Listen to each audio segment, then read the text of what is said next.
Coba perhatikan jamur ini. Kenapa jamur bisa tumbuh tiba-tiba di tembok rumah, padahal kemarin masih bersih? Ternyata, yang kamu lihat itu cuma bagian kecil dari sesuatu yang jauh lebih besar dan diam-diam hidup di sekitar kita. Jamur itu bukan sekedar benda kecil yang muncul karena lembab. Dia sebenarnya makhluk hidup yang punya jaringan luas, bahkan bisa menyebar tanpa kita sadari. Yang muncul di permukaan, yang kita lihat di roti basi, dinding kamar, atau tanah, itu cuma buahnya, sementara akar aslinya sudah menjalar kemana-mana. Coba bayangin ini, di bawah tanah ada jaringan jamur yang disebut miselium. Bentuknya seperti benang-benang halus yang saling terhubung. Dan jaringan ini bukan kecil, ada yang luasnya sampai beberapa kilometer. Bahkan, salah satu organisme terbesar di dunia itu bukan paus, bukan pohon, tapi jamur. Yang lebih menarik lagi, jamur ini punya peran penting dalam hidup kita. Mereka itu pendaur ulang alami. Daun yang jatuh, kayu yang mati, bahkan bangkai makhluk hidup, semuanya diurai oleh jamur. Tanpa jamur, bumi ini bakal penuh dengan sampah organik yang gak terurai.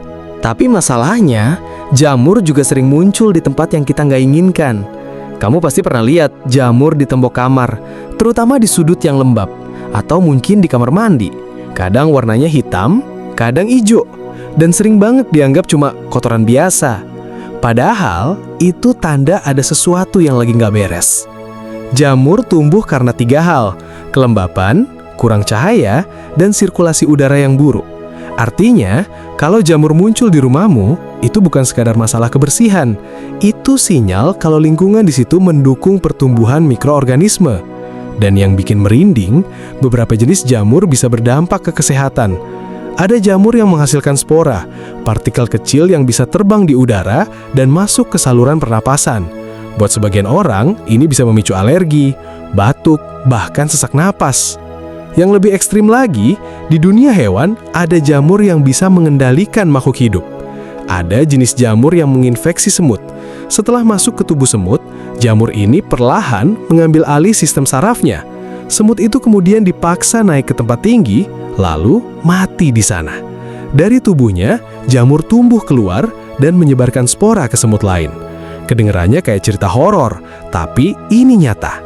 Kalau kamu suka konten yang bikin hal kecil jadi kelihatan wow kayak gini, jangan lupa like, share, dan subscribe. Karena ternyata banyak hal di sekitar kita yang kelihatannya biasa, tapi menyimpan rahasia yang nggak kita sangka. Balik lagi ke kehidupan sehari-hari. Jamur di rumah memang nggak sampai mengendalikan manusia, tapi tetap bisa jadi masalah kalau diabaikan. Apalagi kalau muncul di tempat yang sering kita hirup udaranya, seperti kamar tidur.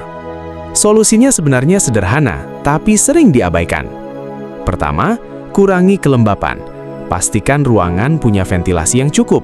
Kalau perlu, buka jendela setiap hari supaya udara berganti. Kedua, bersihkan jamur sejak awal muncul. Jangan nunggu sampai menyebar. Ketiga, perhatikan sumber air. Kadang jamur muncul karena ada kebocoran kecil yang nggak disadari. Yang menarik, jamur itu sebenarnya netral. Dia bisa jadi penyelamat bumi karena membantu daur ulang, tapi juga bisa jadi gangguan kalau muncul di tempat yang salah. Jadi, lain kali kamu lihat jamur di tembok atau roti basi, jangan langsung anggap itu hal sepele. Karena di balik bentuk kecil itu, ada sistem kehidupan yang kompleks, luas, dan diam-diam bekerja di sekitar kita. Pernah nggak kamu ngalamin jamur muncul tiba-tiba di rumah atau barangmu? Coba ceritain di kolom komentar.